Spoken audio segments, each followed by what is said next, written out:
एक नियम है कि बेलपत्र के पत्र को वृक्ष से जब तोड़ा जाता है तो सबसे पहले उसको मंत्र दिया जाता है। क्या कहा जाता है? ओम नमः शिवाय। बेलपत्र के पत्र को पेड़ पे से जब तोड़ा जाता है तो ओम नमः शिवाय का नाद किया जाता है। और बेलपत्र के पत्र में, इसमें तो वो नहीं है, बेलपत्र का जब पत्ता टूटता है तो यहाँ एक गूठी आ जाती है। देखा है आप लोगों ने? जम के तो बोलो। तो बेलपत्र के पत्र में जो गूठी होती है उसको भी जब तोड़ा जाता है, उस गूठी को जब अलग किया जाता है तब भी शिव मंत्र उसको दिया जाता है। ओम नमः शिवाय, ओम नमः शिवाय। वृक्ष पे से पत्ते को तोड़ा तो मंत्र दिया, गूठी को तोड़ा तो मंत्र दिया, और बेलपत्र के पत्ते को जब तोड़ा जाता है, मंत्र पत्ते को तोड़ने से पहले मंत्र प्रदान किया जाता है, और जब तोड़ा जाता है तो कहा जाता है, हे माँ पार्वती, हे माँ गोरा, चलो तुम्हें शिवजी ने बुलाया है मेरे कल्याण के लिए। माँ, आपको शंकर जी ने याद किया है, मेरे ऊपर बहुत दुख है माँ, कल्याण करिए, चलिए मेरे दुख को समाप्त करिए। पहले नंबर पर क्या देना है बेलपत्र के पत्र को तोड़ने से पहले? मंत्र। दूसरे नंबर पर क्या देना है बेलपत्र के पत्र को? चलने का निमंत्रण। माँ पार्वती जी से कहो, हे माँ गोरा, हे माँ पार्वती, हे माँ चलिए, आपको शिव जी ने याद किया है। माँ, हे माँ पार्वती, हे माँ गोरा, मेरे कल्याण के लिए, मेरे दुख को दूर करने के लिए, मेरी तकलीफों को हरने के लिए, हे माँ गोरा, मेरे कष्ट को समाप्त करने के लिए, माँ गोरा, मेरा भंडार भरने के लिए आपको शिव जी ने याद किया है, निमंत्रण दो। लेकर आए, फिर गूठी तोड़ी, फिर मंत्र दिया, ओम नमः शिवाय। अब गुरु जी ने पूछा कि तुमने मंत्र दिया? नहीं। तुमने निमंत्रण दिया? नहीं। तो फिर तुम्हें क्या हक है कि बेलपत्र का पत्र तोड़ो? शिव महापुराण की कथा तो कितनी बड़ी बात कहती है, बेल पत्र के पत्र को सीधे पेड़ में से तोड़ कर लेकर आना चाहिए। बेल पत्र की डंडी, कई माताओं की, कई भाइयों की आदत होती, बड़ी सी डंडी होती है, उसको वहां से काट लिया, तोड़ लिया, पूरी की पूरी डंडी तोड़ कर लिया है, फिर घर पर आकर उसमें से पत्तियां तोड़ ली, जो डंडी थी उसको पटक दिया ना। वृक्ष से पत्तों को निमंत्रण देकर फिर तोड़ा जाता है, और फिर लेकर आकर दूठी तोड़ते समय भी शिव मंत्र को दिया जाता है। कुछ नियम है बेलपत्र के भी, उसको धारण करना चाहिए। जैसे डॉक्टर की गोली खाने के भी नियम होते हैं। डॉक्टर साहब लिखते हैं कि सुबह ये गोली लेना, शाम को ये लेना, ये भोजन के पहले लेना, ये भोजन के बाद लेना, और सुनो इसको गर्म दूध से ले लेना, इसको पानी से ले लेना। अब मालूम पड़े तुमने सोचा कि मैं एक काम करती हूँ, कहाँ मेरा टाइम बर्बाद करूंगी, सुबह लो, शाम को लो, दोपहर में लो, तो तुमने सारी गोली एक साथ खा गई, और फिर डॉक्टर के पास गई, डॉक्टर साहब मेरे को तो आराम ही नहीं लग रहा, मैंने 3 बार 15 दिन से गोली खा रही हूँ, 10 दिन से गोली खा रही हूँ। डॉक्टर साहब ने पूछा गोली खा रही हो तो क्या तुमने नियम धारण करा? हाँ, क्या क्या नियम धारण करा? सुबह की गोली सुबह खाई, भूखे पेट की भूखे पेट खाई, भोजन के बाद की भोजन के बाद खाई? नहीं नहीं नहीं, मेरे पास समय नहीं रहता, इसलिए सारी की सारी एक साथ खा गई।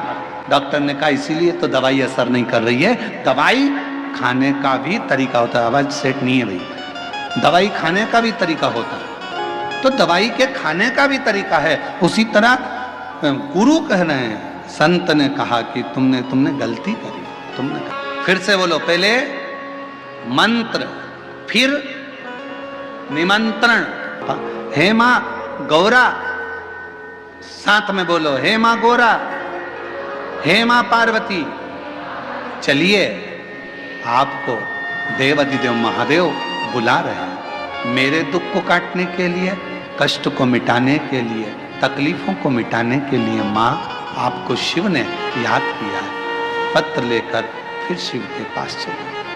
घर में यदि क्लेश उत्पन्न हो जाता है, आपका धन, आपकी प्रॉपर्टी, आपकी जमीन, आपका प्लाट, आपका दुकान, आपका पैसा, यदि किसी ने कब्जा कर लिया और छोड़ नहीं रहा, प्रत्येक अमावस्या के दिन पीपल के वृक्ष के नीचे जाकर 2 दीप लगाइए घी के।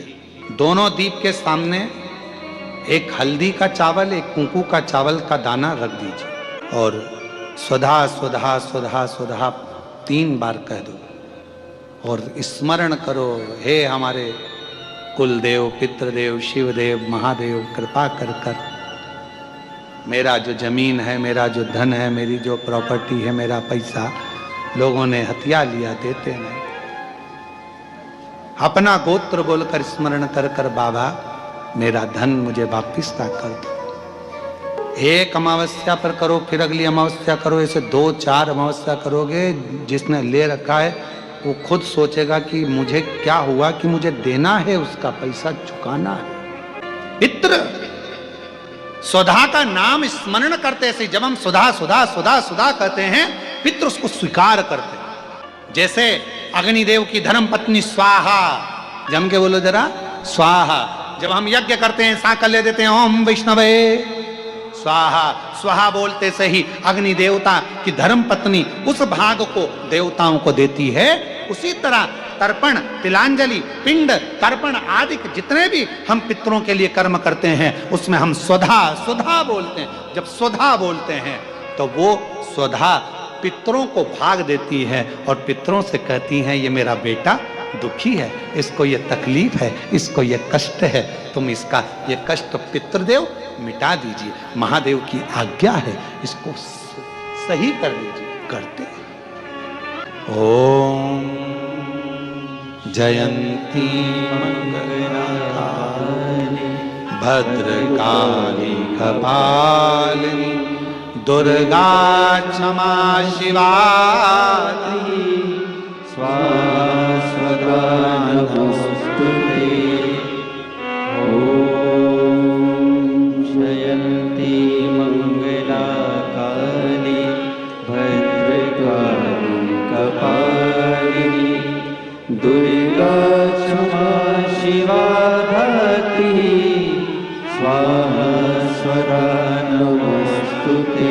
स्वधा का उच्चारण हमको सुख प्रदान करता है, स्वधा का उच्चारण हमें संपदा प्रदान करता है। अगर किसी व्यक्ति के जीवन में खो गया, कर्जे में डूब गया, कर्जा बहुत हो गया, पैसा चले गया, गाड़ी चली गई, मकान चले गया, सब गिरवे रखा गया, सब कुछ समाप्त हो गया, उसको प्रत्येक प्रदोष को, प्रत्येक अमावस्या को घी का दीप किसी भी पेड़ के नीचे, ये 5 वृक्ष बताए हैं पितृभाव के, उन 5 वृक्ष में से कहीं पर भी बड़, पीपल, आंवला, शमी, बेलपत्र आदि 5 वृक्ष में से किसी भी वृक्ष के नीचे प्रज्वलित करे और कामना करे, उसका कर्जा चूकता ही है।